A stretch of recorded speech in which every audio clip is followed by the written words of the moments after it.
सदगुरुदेव भगवान की जय। श्री सीताराम सरकार की जय। श्री राधा रमण लाल की जय। श्री गौरी शंकर महादेव की जय। सभी दर्शकों और भक्तों को कोटि कोटि प्रणाम। सबको प्रेम भरा जय जय श्री राधे, जय जय श्री सीताराम।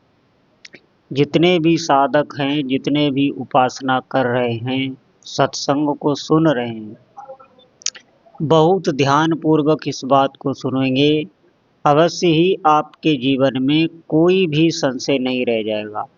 जितने भी संशय भजन करते समय बनते हैं, हमारे मस्तिष्क को प्रभावित करते रहते हैं, हमारी क्रियाओं को प्रभावित करते रहते हैं। अगर हमारे हृदय में अच्छे विचार आते रहें, बिल्कुल कोई भी ऐसा नकारात्मक विचार ना आए जिससे हम क्लेशित हो जाएं। हृदय हमेशा अच्छे अच्छे भावों से, विचारों से परिपूर्ण रहे, तो आप देखना, आप एकांत में भी बहुत प्रसन्न रहेंगे। और आपको बाहर कोई भी भौतिक सुविधा ना भी दी जाए तो भी आपके हृदय में इतनी प्रसन्नता रहेगी, इतनी प्रसन्नता रहेगी कि बड़े से बड़े कोई भी धनी मानी भौतिकवादी वो इस बात की कल्पना तक नहीं कर सकता। आप विशेष बहुत ध्यान से सुनना इस बात को। परमार्थ का जो साधन है, परमार्थिक जो ज्ञान है, अध्यात्म है, जिसे हम भक्ति कहते हैं, ये बुद्धि का विषय नहीं होता है, ये सिर्फ हृदय का विषय होता है। बुद्धि से आप देखना, बहुत से लोग परमार्थ को तौलते हैं, तरह तरह की बातें करते हैं, खुद तो भ्रमित हैं ही, लेकिन तर्क की कसौटी पर वो परमार्थ को भी कसते हैं। बुद्धि का विषय ये नहीं है, ये सिर्फ हृदय का विषय है। और हृदय में इतनी शक्ति होती है कि बुद्धि उसके आगे शिथिल पड़ जाती है। बुद्धि का ज्ञान सिर्फ इस शरीर से, जो आपने इन इंद्रियों से देखा है, सुना है, अनुभव किया है, ये जो ज्ञान है, इसी को ही बुद्धि कहते हैं।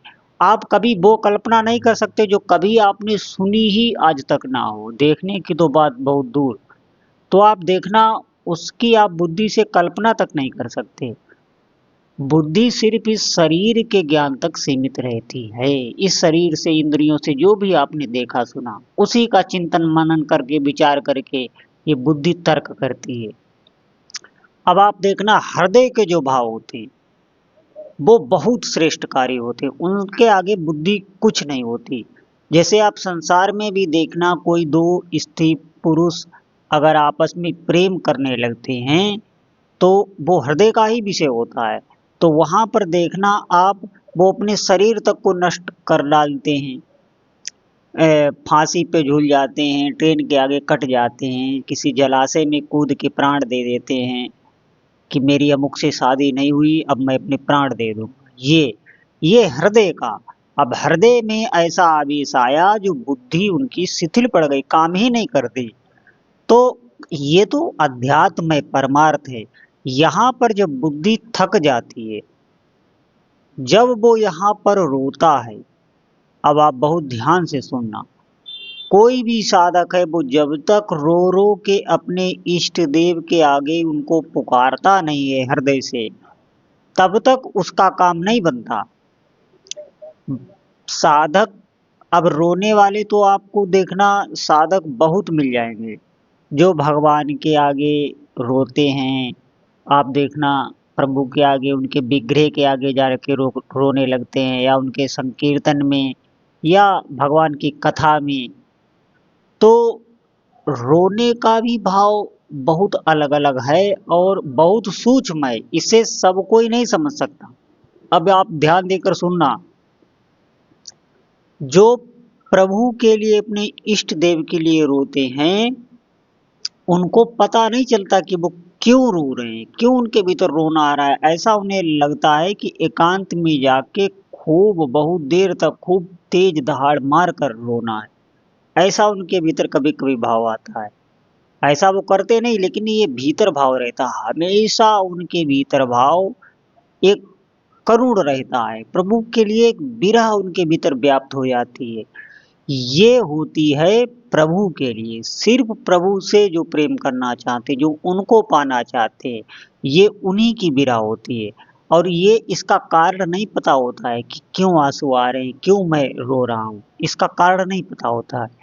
एक होता है जो प्रभु के आगे जाते हैं और किसी भी सांसारिक वस्तु, व्यक्ति, किसी भी भोग को लेकर वो अपने प्रभु से याचना करते हैं, या तो उनकी पूरी नहीं हुई होगी तो वो प्रभु के आगे रोते हैं, या कोई संसारिक ऐसी कोई उनके ऊपर क्लेश आ गया, कोई संसारिक ऐसी आफत आ गई जिसके कारण वो अपने प्रभु के आगे, इष्ट के आगे रोते हैं, खूब रोते हैं, चीख चीख के रोते हैं।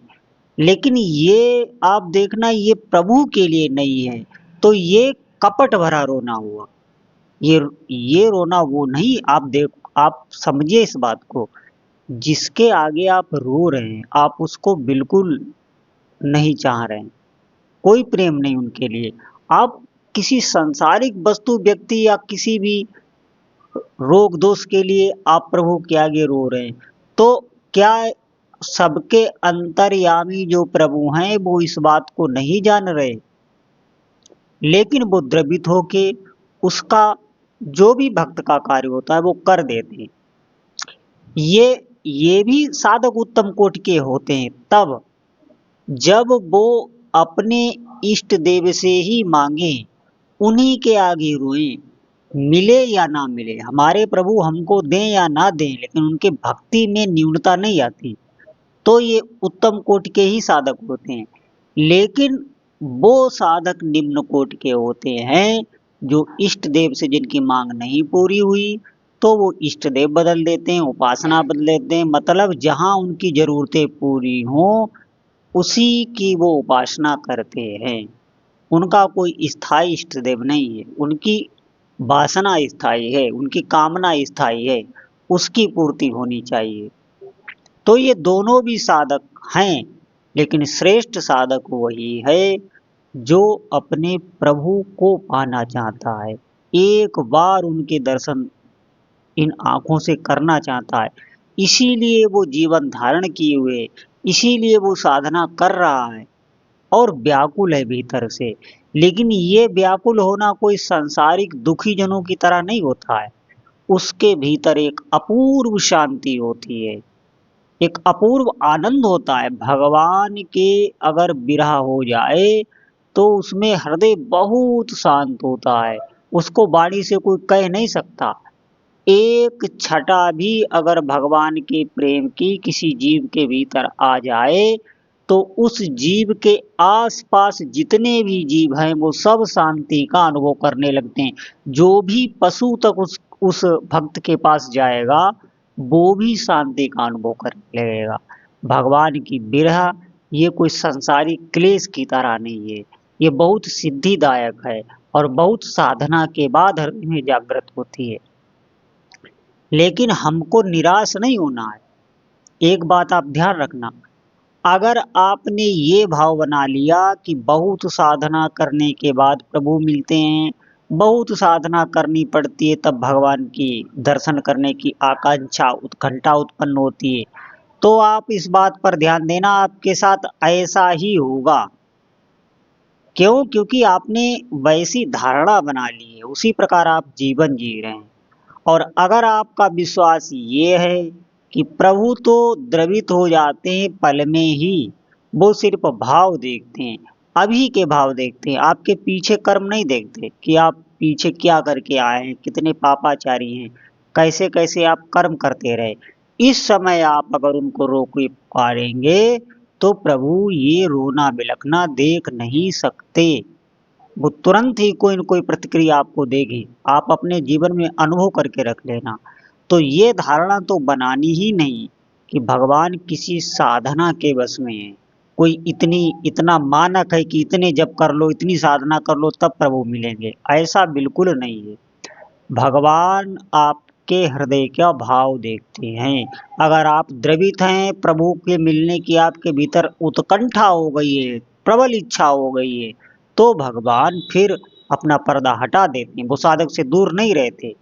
इसीलिए साधना में प्रभु से रोकर उनको पुकारना, ये स्थिति बहुत ऊंची है। और अकारण कोई कारण नहीं, सिर्फ हेतु हैं।